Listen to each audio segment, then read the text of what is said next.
About to paint my nails, and this is something I've always wanted but never had, and now I'm so excited to try it. So it holds any kind of nail polish. It's called the Hinge, and it has a suction at the bottom, so we'll test that out.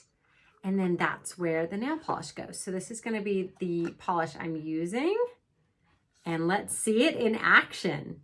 So what's really interesting is when you press it down and then you go to lift it up, it doesn't budge.